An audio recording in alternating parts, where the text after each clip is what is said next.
So if you are an Airstream Rangeline owner with a 2023 Airstream on a 2022 Dodge ProMaster and your battery is not charging off of the engine alternator when it's running, it should be charging your house battery. Ours did not do that. We brought it into the shop and they were unfortunately unable to fix it. So I have found a solution.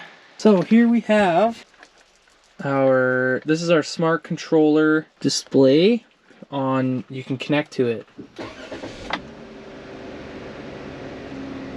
Wait for it. Boom! So I have bulk charge on it, and even if you go into your settings here, the screen's kind of dim, so hopefully it works out, but see right there? 9.6 amps, 9.5 amps. 14.1 battery absorbed. So I'm hoping this is good. I'm gonna shut it off. App says off now. Absorption. It takes like a few minutes for it to kind of go down, but it eventually gets down to 0. I'm gonna show you guys how to do it right now. So the problem initially is located underneath this panel. And this panel is, well, here's your entrance. To the right here, you take off these two screws. I don't know if this one's supposed to be there, but it's there. And then there's 2 more on this side. 2 more on this side, and this is how my dealer put this back together. So it looks like shit.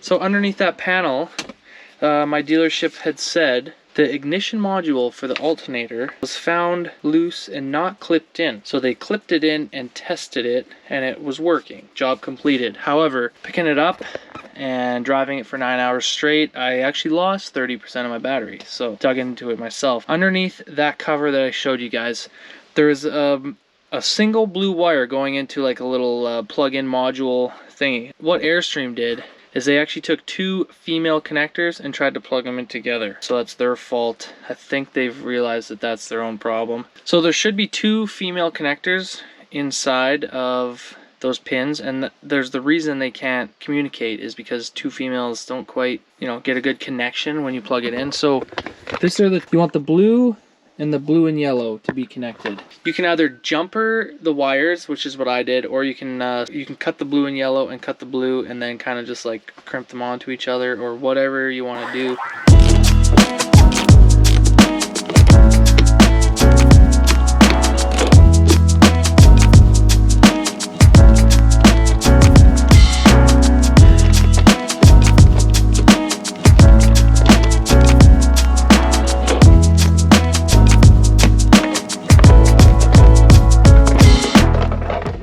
So this is what you'll find, is this connector here. So if you yank that guy out of there and you look, there's only 1 connector.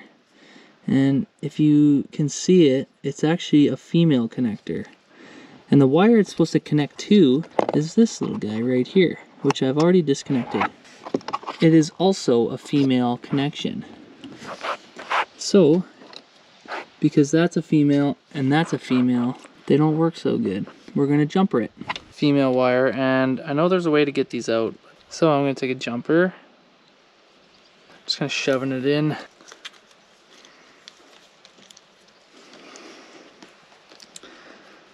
So that's one side.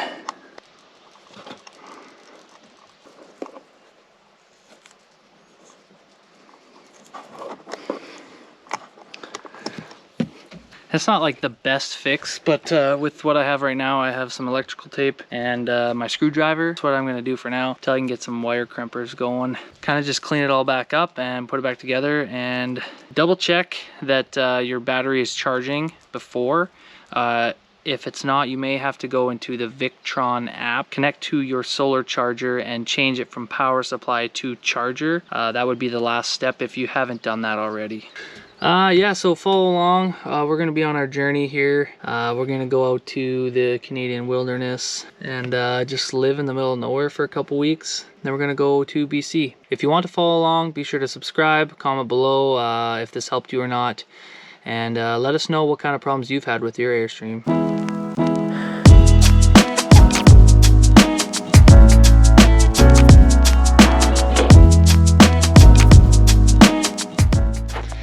But eventually we will get a van tour done.